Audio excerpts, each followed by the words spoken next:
Alors bonjour à tous, j'aimerais parler un peu de l'hypnose et des croyances populaires et des mythes autour de l'hypnose qui sont assez dédommageables justement pour ce genre de pratique. Et euh, on a une tendance des médias, on a une tendance du cinéma, on a une tendance de la littérature. Aussi, on a une tendance euh, télévisuel, hein, vraiment à ancrer dans la tête des gens, que l'hypnose, c'est un truc sensationnel, que c'est lié au contrôle, mental, au contrôle de l'esprit.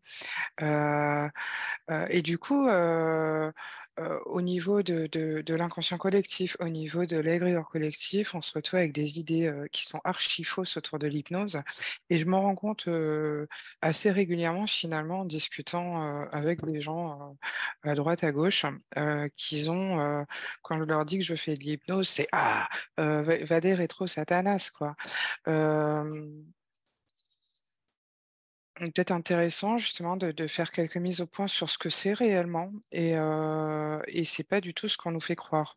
Et peut-être qu'on nous fait croire ces choses-là pour pas qu'on y aille justement parce que c'est quelque chose de très intéressant qui permet de retirer justement des mauvaises idées, des mauvais schémas de pensée ou des mauvaises structures comportementales pour aller dans de meilleures directions.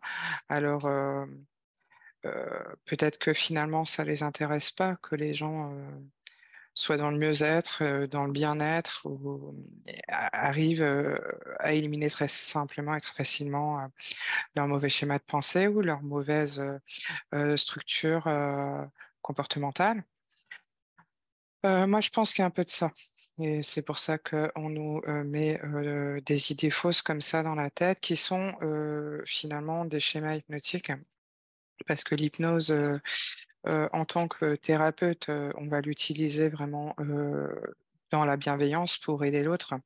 Mais en fait, quand on regarde un peu, quand on s'intéresse justement à la PNL, à l'hypnose et à toutes ces, thérapies autour du comportement, autour des habitudes, on s'aperçoit que, la télé, par exemple, est le plus gros outil, de manipulation des masses et la preuve est qu'elle a réussi à mettre dans la tête de la plupart des gens, que l'hypnose, c'était quelque chose de mal. Alors comment l'hypnose peut-elle aider? L'hypnose permet d'aller à l'intérieur de soi, de reprogrammer, des anciens schémas, de réécrire, les anciens scripts et de, relâcher, tout ce qui est enfoui et refoulé. C'est une façon d'enlever un programme obsolète de votre ordinateur, à vous et d'entrer dans de nouvelles directives qui correspondent à vos besoins actuels. Donc si, vous êtes en collaboration, véritable avec, le thérapeute qui vous, enfin qui travaille avec vous sur les sujets, qui vous touchent personnellement. Si vous lâchez prise avec la personne, si vous êtes dans la confiance et si vous jouez le jeu, parce qu'il s'agit toujours aussi de jouer le jeu avec l'hypnose, vous pouvez, avoir, vraiment de très bons résultats, voilà. Donc mais il faut vous faire confiance aussi, il faut, faire confiance, à la personne que vous consultez pour vous aider, sur ces terrains-là. Il y a beaucoup de choses qui vont rentrer en compte. Il faut, essentiellement relâcher aussi toute forme de résistance et de contrôle. Donc, l'hypnose est-elle un contrôle mental? L'hypnose n'est pas un contrôle mental. Une personne est généralement plus ouverte aux suggestions, donc pendant, le processus hypnotique, mais elle, fait toujours preuve de présence. Elle est présente, elle sait qu'elle fait de l'hypnose et elle sait qu'elle est avec un thérapeute. Elle est pas, manipulable au point de faire un canard comme on peut le voir dans certaines émissions télévisées et une capacité à contrôler, les décisions, même en séance, hein. Moi, je l'ai vu plusieurs fois que, quand des gens ne sont pas d'accord pour aller sur un terrain parce que le subconscient les envoie sur un terrain et quand ils veulent pas y aller, ils y vont pas. Ils sont encore, libres de leur choix, de leur décision et ils ont encore leur libre arbitre quand je suis en séance avec eux. Ils ont encore leur pouvoir décisionnel, en fait. Donc, moi, sur, par exemple, les pratiques que j'utilise, je n'envoie personne faire le canard, au milieu de la pièce, hein, par exemple, hein.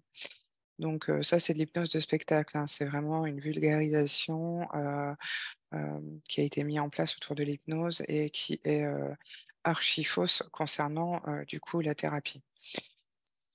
Les inquiétudes concernant le contrôle de l'esprit sont généralement basées sur des actes de scène, du spectacle ou, des programmes télévisés qui ne représentent absolument pas la manière dont l'hypnose est réellement utilisée en médecine et en thérapie. Alors que, certaines personnes hautement hypnotisables peuvent sembler entièrement, sous l'influence d'un hypnotiseur, des décennies de recherche démontrent que l'hypnose ne doit pas être confondue avec le contrôle de l'esprit. Donc on en vient du coup, hem, à la question: est-ce que l'hypnose peut contrôler l'esprit? L'une des idées fausses les plus répandues sur l'hypnose est qu'il s'agit d'une forme de contrôle de l'esprit. Rien n'est plus éloigné, en fait, de la vérité. Vous n'abandonnez pas votre volonté quand vous êtes sous hypnose et le praticien en hypnose n'a pas de pouvoir à proprement parler sur vos choix, vos décisions et encore moins sur votre être. En fait, l'hypnose est un processus de collaboration. Vous devez rester impliqué à tout moment. Euh, le praticien peut vous demander de parler ou de répondre à certains moments. Ça dépend en fait des techniques. Heu et vous le ferez avec beaucoup de facilité, car vous conservez à chaque instant le contrôle de votre esprit. L'hypnose est simplement un processus d'autodécouverte de soi. Ça permet, d'entrer en soi et de faire un ménage, d'éraser et de, suggestionner, par le pouvoir de la suggestion des informations nouvelles qui sont beaucoup plus bénéfiques, en fait, pour la réalité de la personne qui consulte. Ce n'est pas quelque chose, qu'un praticien peut vous faire, parce qu'en fait, vous êtes encore, en contrôle de vous-même et dans ce processus, le praticien joue le plus le rôle d'un guide vers certaines parties de votre esprit qu'il serait plus utile d'explorer, par exemple, des terrains, peut-être aussi insoupçonnés qu'il est intéressant d'aller, explorer parce que c'est là que se trouvent des choses peut-être à regarder et pour cela, il est important de participer et de collaborer. Donc vous êtes conscient, vous n'êtes pas, inconscient et complètement, sous contrôle, d'un thérapeute. C'est archi faux. L'hypnose peut être vraiment un succès, si, il y a une collaboration vraiment entière, des 2 parties et une véracité, une authenticité et un réel partage, en fait, voilà, une communion. Plus il y a une communion intéressante entre les 2 parties, plus ça a de chances de fonctionner, véritablement et ça a aussi beaucoup de chances de fonctionner quand vous êtes vraiment prêt à lâcher un schéma. Si vous êtes pas prêt à lâcher un schéma, vous allez pas le lâcher, en fait. Beaucoup de gens qui ont dit: «J'ai essayé l'hypnose, ça a pas marché». C'est pas l'hypnose qui a pas marché, c'est que vous êtes pas prêt, en fait, à lâcher ce schéma.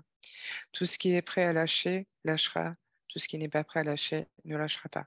Et c'est pas la faute à l'hypnose, c'est pas la faute au thérapeute. Je veux dire, c'est pas non plus réellement votre faute, c'est juste que c'est pas le moment. Vous n'êtes pas au moment où vous êtes prêt à lâcher. Donc, c'est pas une question de faute de quelque chose, en fait. Il y a pas de responsable. On n'est pas dans le triangle de Karpman. Quand on dit: «L'hypnose n'a pas marché», vous vous placez, comme en la petite victime de l'hypnose, «Ah non, ça a pas marché, c'est la faute à l'hypnose, c'est la faute au thérapeute», c'est non, heu, rien de tout ça en vérité. C'est juste pas le moment. Vous êtes pas prêt à lâcher ces énergies-là. Donc, et c'est pas la faute du thérapeute, c'est pas la faute de l'hypnose et c'est pas votre faute non plus, c'est juste pas le moment. Il y a peut-être d'autres choses qui sont prioritaires, que, le sujet que vous souhaitez travailler mentalement. Parce qu'il est mental, mais en fait, il est pas, la décision, elle est pas réellement actée en vous et donc du coup, vous êtes pas prêt, en fait, encore à lâcher. Moi, j'ai arrêté de fumer, j'ai fumé pendant 25 ans. Et il a vraiment fallu un déclic, un déclencheur, pour que je puisse arrêter de fumer et tant que j'avais pas vraiment, décidé intérieurement d'arrêter de fumer, je pouvais pas arrêter de fumer et je l'ai fait toute seule dans mon coin sans le dire à personne et j'ai réussi à lâcher, mais finalement très facilement parce que j'étais vraiment décidée à le faire. Donc quand on est vraiment décidé à faire quelque chose, on y arrive. Quand on n'est pas vraiment décidé à le faire, on n'y arrive pas. Donc tout ce qui est prêt à lâcher, lâche, tout ce qui n'est pas prêt à lâcher, ne lâche pas. Donc voilà, c'était une petite parenthèse.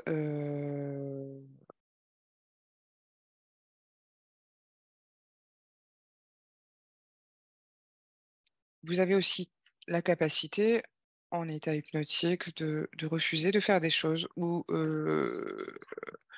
de pas aller dans les directions qu'on vous souhaite. Enfin, vous restez vraiment décisionnaire. Moi, ça m'arrive parfois, d'avoir des personnes qui refusent d'aller sur les terrains que l'inconscient, leur soumet ou peut-être d'aller, moi, dans une direction que je leur soumets ou une suggestion que je leur propose, et je suis OK avec ça, il y a pas de problème. Heu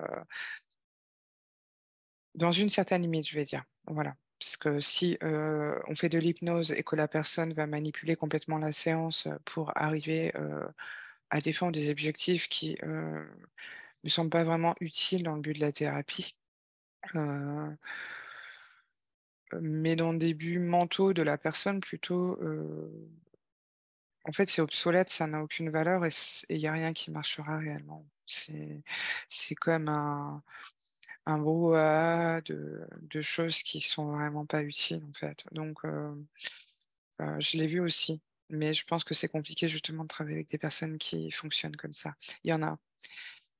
Heu, alors, quelle est la différence avec le sommeil? C'est pas,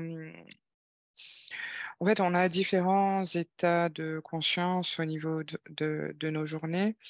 L'hypnose, c'est un état qu'on connaît parfaitement parce qu'on passe par tous les états, d'hypnose dans notre journaux, sauf qu'on s'en rend pas compte.